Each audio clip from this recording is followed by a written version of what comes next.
We just finished going through Palantir's 2026 Q2 earnings call materials, and now we want to share our takeaways with everyone. Start with one number, because it's the loudest one in the whole deck.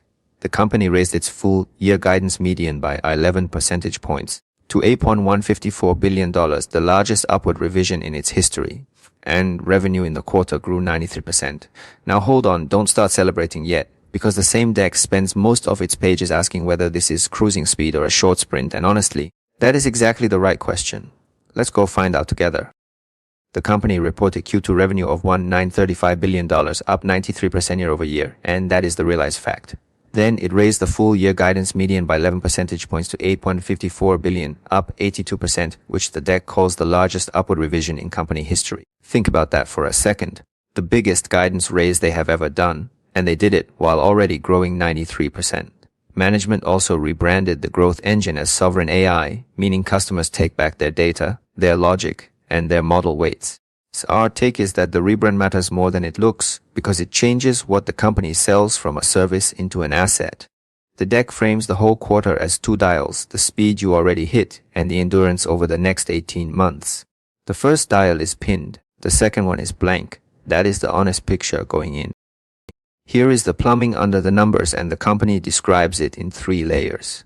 The Ontology is the core asset, a digital twin routing real-world relationships that, according to the deck, cuts days of drafting and integration down to minutes.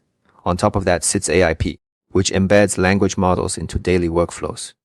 The company's phrasing is turning capable models into actual revenue, and Maven, the military platform, was newly selected by a government program of record and now houses more than 25,000 builders. Underneath all of it is the mess: legacy CRM, disconnected ERP, spreadsheets, a supply chain database, incompatible formats, and rigid processes. You know what this reminds me of? The corner diner that finally started taking cards. Nothing about the food changed, but suddenly the whole line moved. The company puts the quarter split at $990 million from government, up 15%, and $945 million from commercial, up 22%. This page is the company throwing a punch, so let's be clear about who is swinging at whom. The company describes the competition's model as metered by token, like water or electricity, with high spend producing what the deck bluntly calls slop. The strategic flaw, according to the company, is that clients feed their own proprietary secrets into someone else's training data and accelerate the commoditization of their own business. Their model, they say, is long-term software contracts for automated model factories, where intelligence compounds inside the client's own security perimeter. The line printed on the slide is building your own locomotive, not buying coal. To be fair, the other side would say metered billing is cheaper to start, easier to walk away from, and carries no lock-in, and that is a real advantage. Our take is that this argument only pays off if the full pipeline holds: data integration, ontology, agent SDK, custom benchmarks, then post-training. Now the engine room. Total revenue of $1.35 billion, up 93%, and the company breaks into 3 pieces. U.S. commercial did $764 million, up 149% year over year and 28% sequentially, which is the fast thing anywhere on this page. U.S. government did $809 million, up 90%, and that is a huge number for a business people kept calling mature. Then international commercial, $182 million, up just 2% sequentially, and the deck itself labels that one the anomaly. Pay attention there, because 3 engines screaming and 1 idling is exactly how a concentration problem starts. On profitability, the company reports GAAP net income of $1.262 billion at a 55% margin, adjusted operating income of $1.94 billion at 62%, and adjusted free cash flow of $1.220 billion. All 3 crossed the $1 billion threshold in the same quarter, and the deck puts the rule of 40 score at 155, the 12th consecutive quarter of expansion. I'm telling you, a 62% operating margin at this growth rate is rare air. Revenue tells you what already happened, so here is the data that tells you what is coming. The company reports 220 contracts worth at least $1 million, 98 at $5 million or more, and 73 at $10 million or more. That shape matters. The growth is distributed. Not one whale carrying the entire quarter on its back. U.S. commercial total contract value hit $232 billion, up 153% year over year and 81% sequentially, which the company says is nearly $800 million above the previous single quarter record. Total bookings came in at $3.4 billion, up 49%, and the deck notes that jumps to 29% when weighted by duration, meaning customers are signing longer. Total remaining deal value now sits at $13.1 billion, up 83% year over year. Now the honest caveat and credit to them, the deck prints it itself. RPO is only $4.9 billion, because it excludes contracts under 12 months and anything with a termination for convenience clause, so use remaining deal value and know what you are holding. Here is the number I would put at the top of the page if I were writing the press release. Net dollar retention 77%.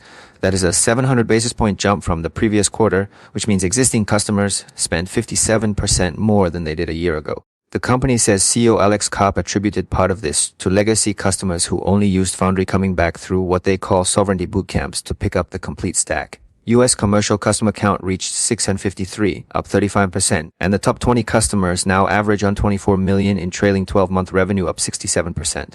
The deck's own synthesis is that 93% revenue growth could be dismissed as base effects, but retention at 157% stacked on an 81% sequential jump in bookings is a phase change, not an accounting trick. A reasonable read is that they are right on this one, and I'm maybe 80% on it. When your existing customers alone grow you 57%, you are not selling software anymore, you are selling dependence. This is where the sales motion shows up as actual paper, and the company lists 4 of them. A multinational tech firm started with 1 subsidiary in FY25 Q4 and expanded to a 3-year contract worth roughly $370 million. A global asset manager came in as a partner in FY6 Q1 and converted to a 3-year, $35 million contract. A global software company went through the May agent camp and signed a 5-month, $15 million initial contract. And a healthcare system that piloted in late 2025 converted to a 3-year, $37 million deal. The company credits its forward-deployed engineers, who embed on-site, prove value immediately, and compress the conversion cycle down to 1 or 2 quarters. Then the deck drops a ceiling note that I think is the most important line on the page. Trailing revenue from the Department of War is still under 0.25% of the Pentagon budget. 25 basis points. The room left to run is enormous. The company tells a story on this page, and it is a story with a body count. A frontier lab and its deployment team were tasked with ticket automation, failed to deliver actionable enterprise value, and according to the deck, were eliminated. Palantir's team, they say, shifted the scope entirely, building agent swarms aimed at the client's own customers and driving pricing and packaging adjustments, and won a $10 million annual contract value deal. Same client, different question asked.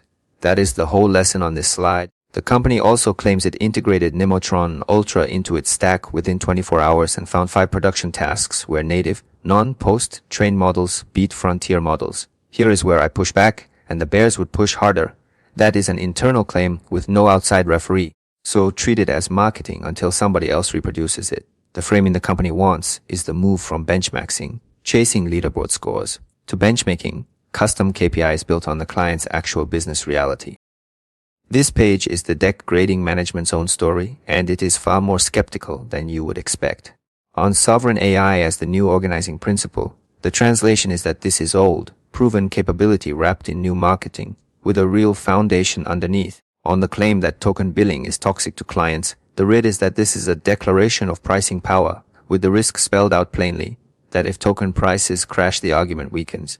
On frontier models not always being best, the deck flatly calls it an unverified internal claim requiring urgent third-party validation. And on the CEO targeting growth equal to or greater than US commercial for the next 18 months, the translation is the sharpest of the 4. That is an oral target, not official financial guidance, and formal commitments still end at FY2026. Our take is simple. A promise made on a call and a promise filed with regulators are not the same promise, and this deck knows it. Sometimes the most useful thing on an earnings call is the question nobody bothered to ask.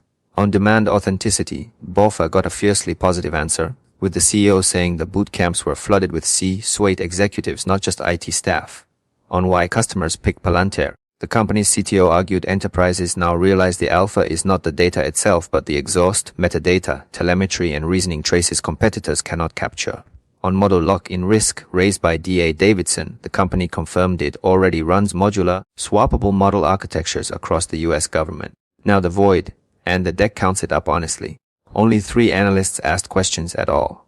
0 questions on gross margin structure, 0 on the upcoming expense curve, 0 on customer concentration. So the call was low on financial density, which means investors have to go dig through the 10Q themselves. I'll be blunt with you. When nobody asks the hard question, that is exactly when I start asking it. Here is the structural argument of the entire deck, and I think it is a good one. Models are becoming commodities, capability is close to unlimited and getting cheaper every quarter, but the people who can actually deploy them are not commodities. The company points to its American Tech Fellowship, more than 1,000 graduates, and gives one example that stuck with me. A blue-collar submarine parts technician used AI to compress production scheduling from 30 days down to 1 day, because value lies in tacit field knowledge, not in parameters. Then comes the admission I find genuinely useful. The CDO said the bottleneck is not market demand, it is Palantir's own deployment speed. That is why the company says it is urgently hunting for highly technical external partners as scaling levers. Our take is that a self-imposed ceiling is a much better problem than a demand ceiling, but it is still a ceiling, and it does not lift itself. Their answer is that AIP is the control plane, and the layer that arbitrates between commodity models captures the premium.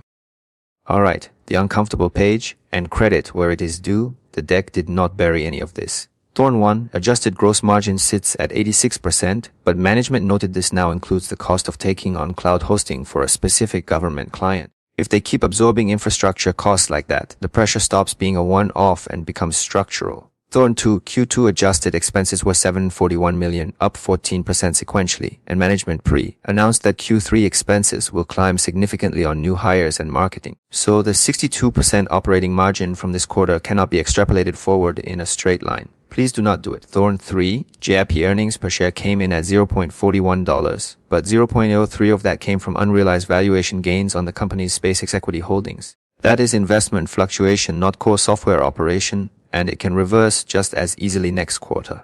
I have been wrong before by treating a mark-to-market gain as earnings power, not making that mistake twice. Every high growth story has a concentrated bet buried underneath it, and here is Palantir's. The US accounts for more than 81% of total revenue, while international commercial grew a stagnant 2% sequentially at $182 million. The CEO went as far as calling European support currently poor and economically disadvantageous, which is a remarkably direct thing to say out loud. Second, base concentration. FY2026 US commercial guidance implies at least 134% year-over-year growth, and against a base that monumental, any slight deceleration gets punished hard. Third, narrative concentration. The entire valuation multiple hangs on the sovereign AI story, and if enterprise enthusiasm for that specific phrasing cools, a re-rating can happen fast. To be fair, the bulls would say concentration is just what focus looks like this early, and they have a point, because you do not win everywhere at once. Our read is that it is fine right up until the sequential number stumbles a single time. Then it is not fine at all.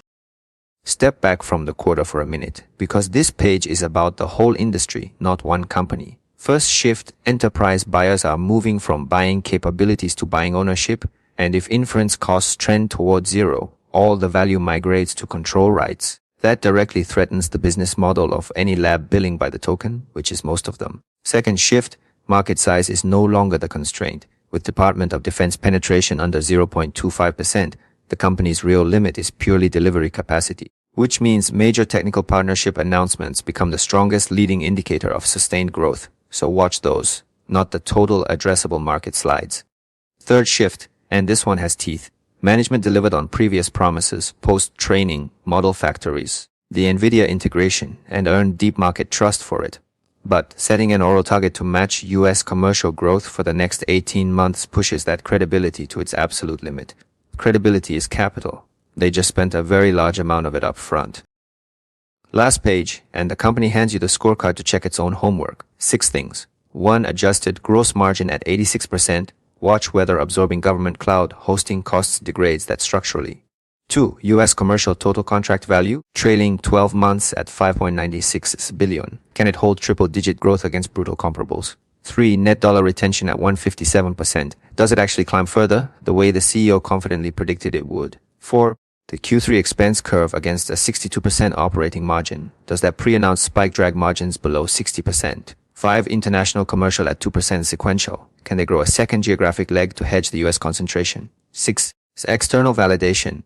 A major technical partner following NVIDIA, and independent confirmation that their non-frontier models really do beat the generic ones. The deck's own closing line is the fairest sentence in it. The realized numbers are flawless, and the real risk is the 18-month standard management just set for itself. Alright, last thing, radar always leaves you a light. On Palantir this quarter, I am calling it yellow. I want to be clear about why. The business itself is flat out impressive. 93% growth, 157% retention, A $13.1 billion backlog and 62% operating margins are not things you can fake. What holds me back is that second dial, an 18-month promise made out loud but never written into official guidance, an expense spike management already warned us about, and 81% of revenue sitting in one country. Here is what flips me to green. If Q3 comes in with operating margins holding at or above 60% straight through that expense spike, and international commercial finally moves off 2% sequential, I change the light and I say so out loud. And if US commercial sequential growth stalls even once against that 134% implied base,